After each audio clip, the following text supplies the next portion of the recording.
FNAF Ruin's hidden Easter eggs and secret removed content.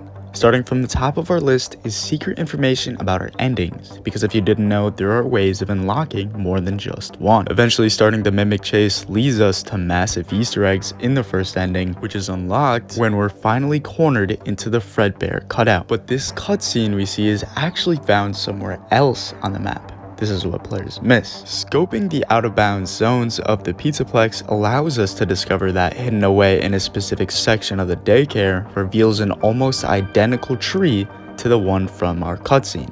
Not only that, but this model is specifically named Security Breach Ending Tree. It's an important Easter egg that connects us to the fact that this very tree is also seen in other endings. In addition to that, the music choice during this cutscene is the same song from the daycare. If that seemed like a random addition before, not anymore, because as I said, the tree is literally found in the daycare. For even more findings on top of that, we know the very presence of the music at all is meant to tell us that this entire ending is a result of Cassie going crazy. As the other hidden detail players most likely aren't going to know about is that the music relates the ending to the movie Brazil, as this ending is known as the Brazil ending. Basically, the main character of the film goes into a pretend fantasy world with the presence of music throughout to symbolize it.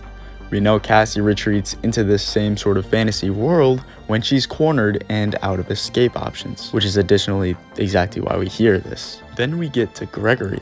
Despite him never actually appearing physically, details throughout Ruin clue us in on Gregory's involvement throughout the game. For starters, we can find his backpack deep in the pizzaplex, pointing to him being here, at least at some point, also connecting to the very detail that the Mimic had to have heard Gregory's voice before in order to copy it. There is even a rare occurrence in which Gregory actually tries talking to us through the use of a staff bot.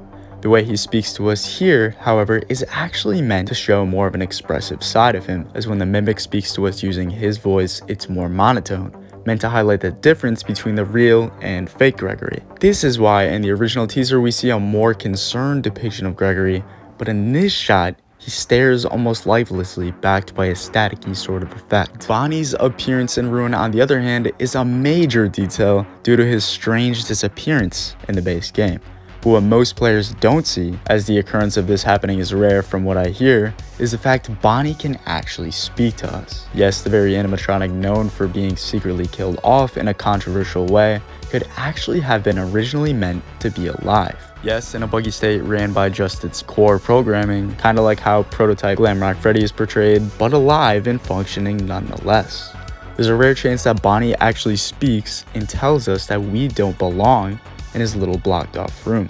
We could be in danger and need to leave. Well, yes, these are the same lines given to the character Eclipse. Instead, they very well also could have potentially been meant for Bonnie originally, instead of the lines being labeled as Eclipse's lines, if you're lucky enough to hear him say that. Because of how a headless Freddy is able to sense our presence without the use of sight or hearing, it's likely Bonnie would be installed with programming that allows him to do the same, if the lines were actually originally meant for him. If this were the case, I'd connect it to the fact we see a light in his eyes, as if part of him has been kept alive this whole time, and we're actually able to put the lights out by disabling every single one of the caution bots, including the ones in his secret room. It seems as though these caution bots, linked with the sounds of children screaming, is the very essence keeping part of him alive, and I wish I knew why. Alternatively, Roxy's character is one of the most interesting out of the bunch here, and hopefully you were one to notice the small details she leaves behind. An interesting detail we see is the paint she gets on her hands by mistake and tracks everywhere, as if she's getting used to feeling around her surroundings and adjusting to the loss of vision. We can also see her mirror broken, as we know Roxy to be a very prideful character turned rogue after the incident, although she still clearly cares for our character. She's obviously angry at the loss of vision, and we can figure out more about her potential death due to the clues left behind. After discovering the voice calling out to us was the Mimic all along, Roxy steps in to protect us from the Mimic's attack, to buy us time. Taking a closer look at the sequence reveals that the animation itself cuts off once we flee from the Mimic's lair, but the slamming sound, accompanied by rocks falling, indicate Roxy could have simply been taken out rather than fully killed off. as a Mimic is highly advanced AI able to recognize it would have to deal with her fast, temporarily putting her out for the count rather than full-on destroying her to be able to follow us out of the lair fast enough to attempt to prevent our escape. So we have the potential faith for Roxy's survival. We hear her voice calling out to Cassie at the very end of the elevator ending, but we don't know for sure if this is in fact the real Roxy. Assuming she's still out for the count in the Mimic's lair, Roxy being alive and Roxy being the one speaking to us at the end don't technically have to both be true. Paying close enough attention to the files and objects scattered throughout the pizzaplex also reveals a potential foreshadowing to a carnival-themed game that takes place in the 70s.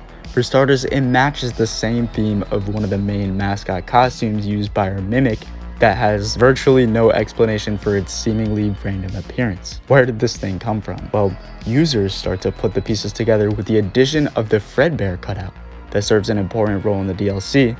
It's what we move into to get our Fredbear cutout ending, and it's been discovered to actually have been labeled 70s Freddy ice cream. This theme of a 70s inspired location providing context of how the company came to be further connects to the idea of a Fredbear singing show. It's been something depicted before, and the associated poster tells us it's been made in the same ticketed performance setup that one would typically expect to see in a circus or carnival. We get hints towards it in our DLC, but that's not all. We even have an in-game white box map that additionally matches the sort of carnival theme.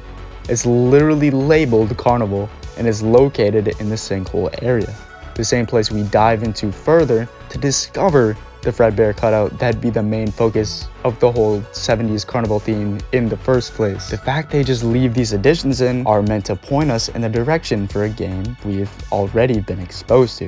You see, we're also nudged in the same direction of the carnival theme from the books, which are meant to shed some light on key game details, all of which would go somewhat unexplained unless they're meant to tie into a new 70s game coming in the future. Tying back to the same theme, FNAF literally has merchandise for already. The appearance of Glamrock Freddy, on the other hand, is one of the most confusing aspects of the whole DLC, mainly due to the prototype label found on his foot when he's discovered. But little details about how he's presented could actually shine some light on the truth, as a small detail not many people are aware of is the fact Freddy's legs endgame are actually identical to Monty's. Putting them side by side shows how they fit into each other, while comparing the prototype model's legs to Glamrock Freddy's legs shows us where there's a complete difference. In addition, the spikes on his arm cuffs appear sharp, while in the base game they're rounded off instead. So if we're meant to associate this Freddy and the Freddy from our original game to different models, it would explain more about the head being missing. You see, this isn't the only time Freddy has been shown headless. Freddy loses his head in one of the base game endings, namely the Princess Quest ending, meaning having a separate model with the exact same injury would serve as a sort of nudge in its direction in terms of its importance. But what does this tell us about the model's head?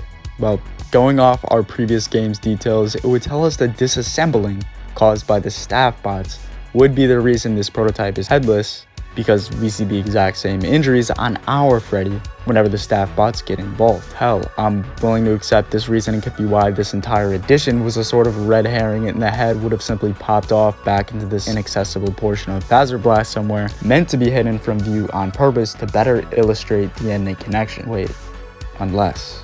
You see, the base game actually tells us more about how our Freddy model works than you think. You could accept the red herring connection or dive into the key details that prove there's more to this big mystery than we think. I do my best to further put together the pieces in this video.